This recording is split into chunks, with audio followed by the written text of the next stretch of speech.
When a conversation feels really difficult, you have to check in with what you're making it mean, because that determines how difficult or easy the conversation will be. And when you're finding it really difficult, the reason for this is because of what you're making it mean about you or about them.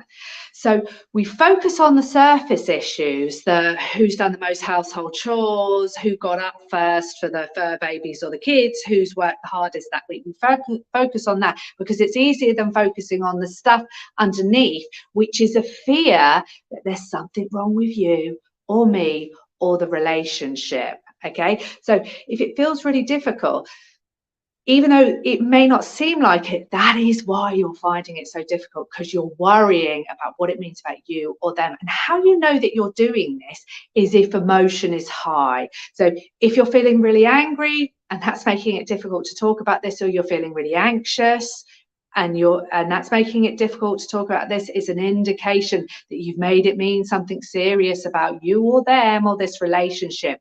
Or maybe you're going the other way and you're going numb, or you're avoiding the conversation, you're too busy to have it, or maybe you're minimizing, oh, it's not that bad, I'll deal with it later.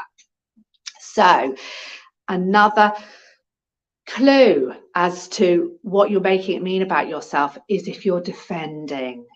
If you are worried that it seems like it's your fault, and you need it to be clear, this is not my fault, I've done nothing wrong. If you're defending and you need them to acknowledge this is not my fault, and you need to figure out a way to explain this in a way so everybody knows this is not your fault, this is because you're worrying about what it means about you as a person.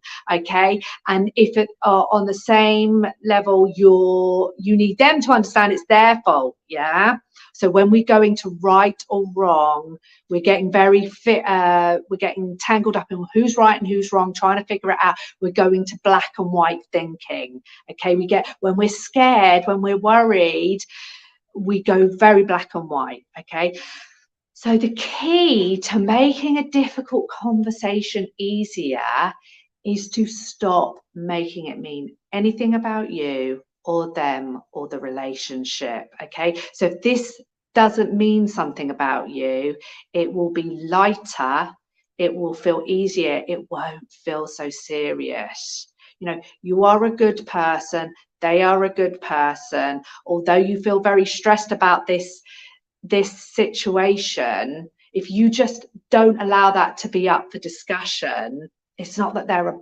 awful bad person who's selfish and crazy.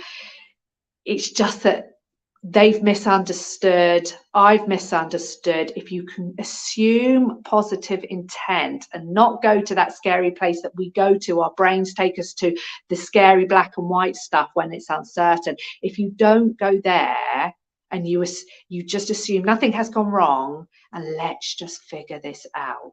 Okay, this is how you get to loving and compassionate understanding. It's an incredibly empowering experience to feel that fear, feel the desire to go to the strong emotions, and just choose to assume positive intent. And it's a very empowering experience. It will create a lot of confidence for you. It will create huge time and energy for you. It is exhausting to go into survival brain reaction. And taking that deep breath, assuming positive intent, is going to make this much lighter, easier. And when you can have these difficult conversations more easily, this is how we create much better, happier, easier relationships. So if you want some help doing this, I can help you. Send me a DM right now, drop a comment right now to book a one-to-one phone consult with me. On this call, we will take a look at where you are at now, where you want to get to, and how coaching with me can bridge the gap between the two. And also we'll discuss all the specifics of what it will look like to work together. So send me a call right now.